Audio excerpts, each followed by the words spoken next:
Hello, and welcome back to the other side of the coin, where we bring you information not commonly found in social media feeds and mainstream news, information which you may then choose to utilize to make educated decisions for your own health and the health of those you love.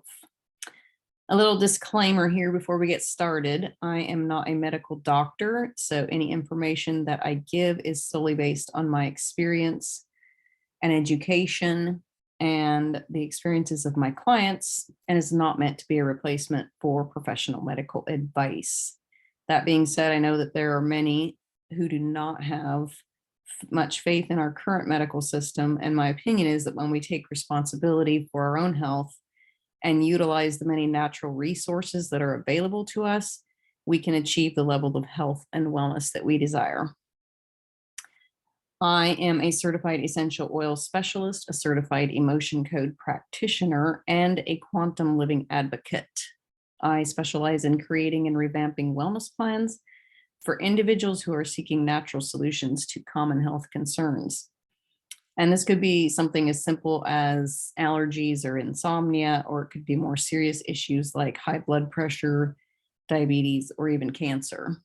My specialty really, though, lies in trauma recovery for PTSD and sexual abuse survivors. Anxiety and depression have always been a very serious and widespread problem, and even more so in the last 2 years. And so I just want to share with you some things that I have learned along the way, some tools that I use to help with dealing with those issues of anxiety and depression. I am Jo Stutzman, your host, and today our topic is on the impact of emotions on your physical body. So every physical ailment begins with or has its root in emotions. And we'll get more into that as we go along. First of all, I want to talk a little bit about what emotions are. They're feelings that you experience. They're not who you are. Feelings or emotions are like a GPS. They are our guidance system. They let us know what's going on by how we feel. So, for example, maybe your plans didn't work out the way that you expected. I'm going to share a little story here. I was on my way to a photo shoot recently and a tire blew on my pickup. So what did I feel? I felt irritated and upset. I had thoughts like, I just wasted an entire morning and afternoon getting ready for this event. Now I'm sitting here along the road waiting on AAA to send someone out to change the tire, which I would have attempted myself if I hadn't been all dressed up. So I allowed myself to feel those emotions. I acknowledged them, I observed them, and that's how you process emotions instead of tamping it down or pretending that it's not there, or maybe you grew up with that notion that you just suck it up and move on, right? It's not important. What the important thing is making sure that the job gets done, or, whatever it is you set out to do, that it gets accomplished. And there's a kind of a scale of emotions, and I will include that as a PDF that you can download. But there's a scale of emotions, basically a chart that shows where these emotions are at on the scale. And so if you can get yourself from a lower vibrational feeling to the next higher one, you're making progress in processing those emotions. So back to the tire story, I allowed myself to feel. I allowed myself to feel the emotion, knowing that it's not who I am. It doesn't define me. It's just something I'm feeling in that moment. So I went from, irritation and annoyance to anger that this happened, discouragement, Now I have another job to do. Got to go get the tire fixed. What if it can't be fixed? Then what do I do? If I buy a new tire, it won't match the other tires, might ruin something else. How much money will it cost? It's disrupting my life. On and on and on. You know how it goes. And then blame was the next emotion that I moved to. How could have I prevented this? I should have canceled the appointment. I wasn't that excited about going in the first place, but I already paid for it. So I made myself go. And then next was worry. What if I can't find a good tire shop? Then what do I do? And doubting myself and my decision. Maybe this whole professional photo shoot was a bad idea. Overwhelmed. I already have a list a mile long. This is just one more thing to add to it. Frustration was another emotion. Why did this have to happen? I wish I had stayed home. And, some pessimism. I allowed myself to feel all of it. I didn't try to tamp it down and ignore it. And like I said, this is called processing the emotions, allowing oneself to feel them, being aware of them. And this is super important because if emotions are not processed, which again, processing starts with acknowledging them and feeling them, allowing yourself to feel. If that doesn't happen, if you don't process, the emotions become trapped. And that will eventually manifest in physical symptoms if it's not taken care of. Physical symptoms in the body. And I'm not saying it's going to happen overnight or the next day, but over time, trapped emotions attract more of the same. Emotion equals energy in motion.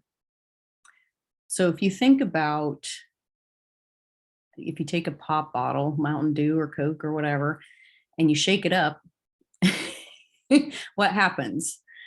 If you try to take the lid off right away, it's kind of going to explode, right? And if you think about us as individuals, if we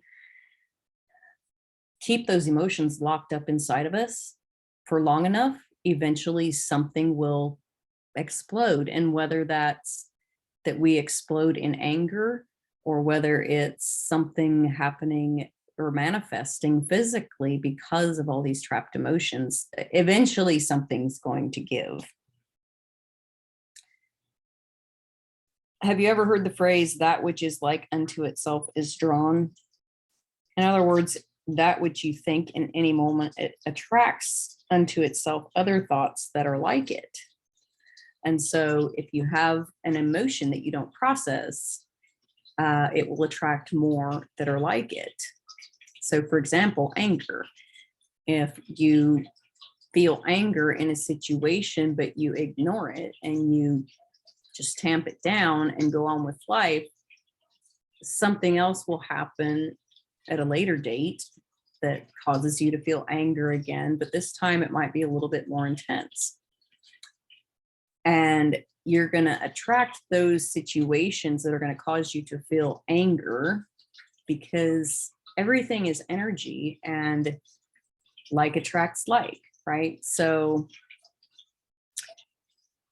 you keep attracting that situation that causes you to feel angry.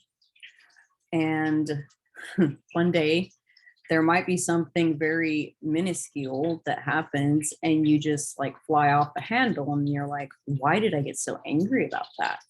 Well, that's why, because all of those trapped emotions of anger, it's like a layers. Like think of an onion and all the layers of an onion. It's kind of like that. So it works both ways, attracting other emotions, similar.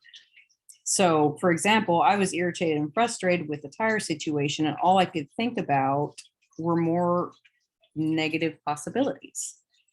And you get in that rut, right?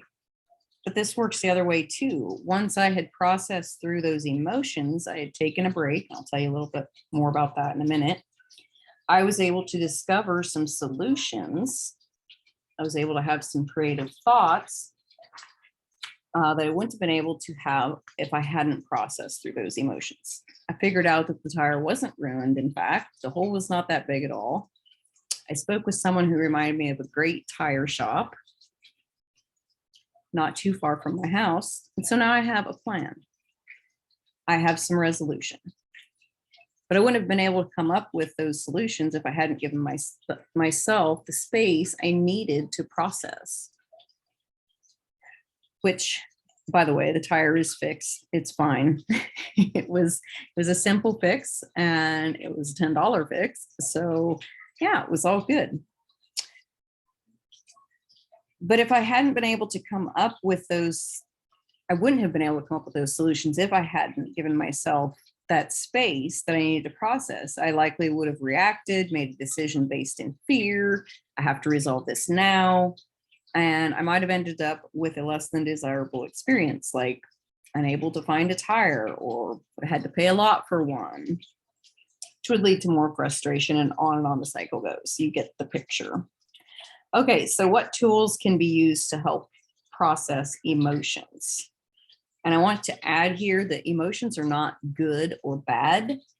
They just are. It's something that you're feeling. It doesn't define you unless you don't process them and you stay stuck in that emotion. Then it becomes a mood. Over time, it becomes a mood, right? And eventually it becomes your personality. Do you know anyone that's always just seems to be angry or just a negative person? They didn't get that way overnight, right? They have a lot of unprocessed emotions. All right, back to tools. One simple thing you can do is breathe. Just take a deep breath in for a count of 4 and hold it for a count of 7, and then release, exhale for another count of 4.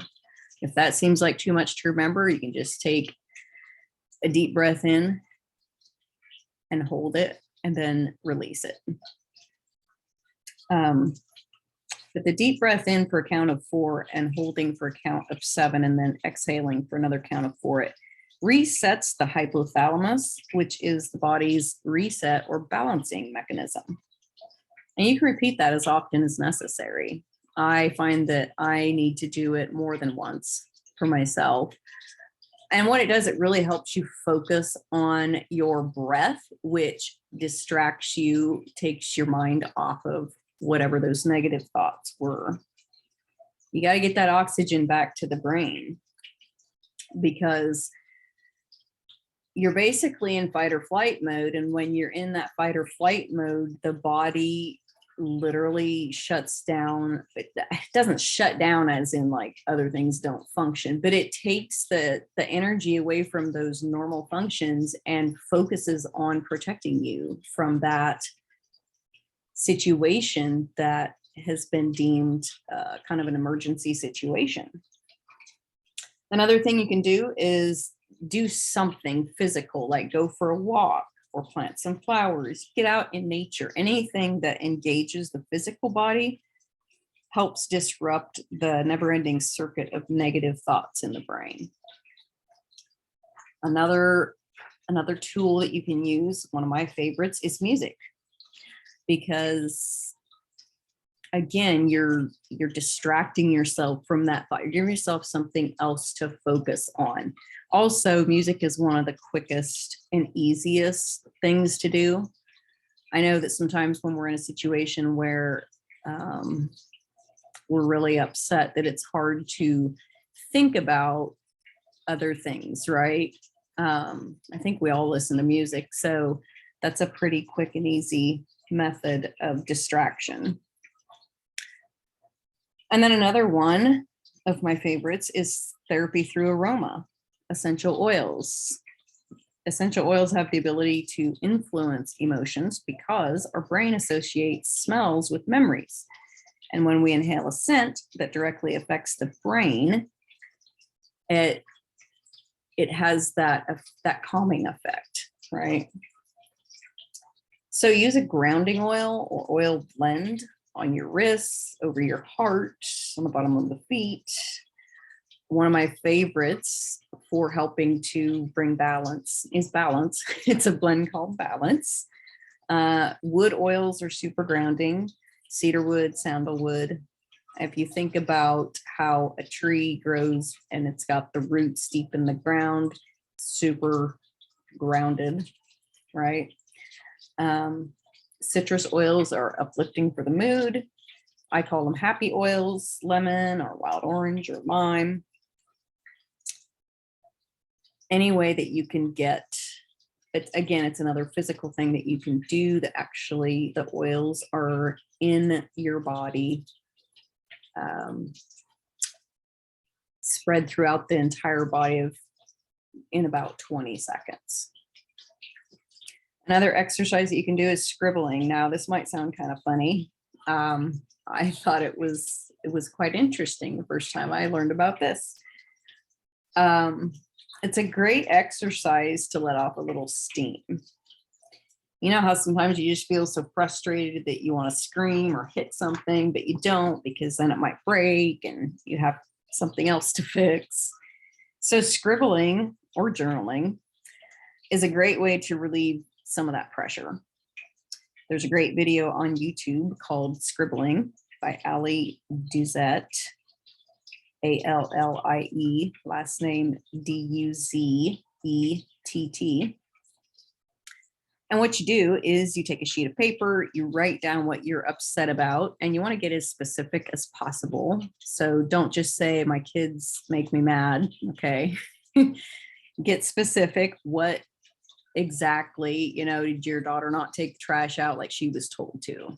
And you want to get specific as possible because otherwise you might be sitting there scribbling all day.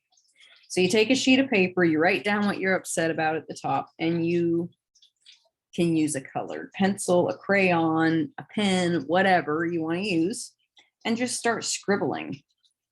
Let your hand move in whatever direction it wants. You might even stab at the paper.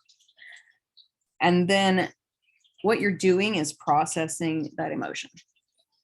So you're releasing that energy that's in motion. When your hand starts drawing an oval and keeps going around that same track, that means that you're done. You're good to go. You've processed through that emotion and you've released it. So those are some of the tips and tools that I use and have been super helpful for me. And I trust that they will be for you as well. Like I said, will include a downloadable PDF with these tips. And I'll also include that emotional scale chart because I've found that super helpful to just be able to look at that and say, okay, this is where I'm at. I've identified the emotion that I'm currently feeling. And if I can just get to the next level up, I know that I'm making progress, right? So it helps to have that tangible visual to be able to kind of track our progress. So it's been awesome being with you today. I will see you again or talk to you again soon.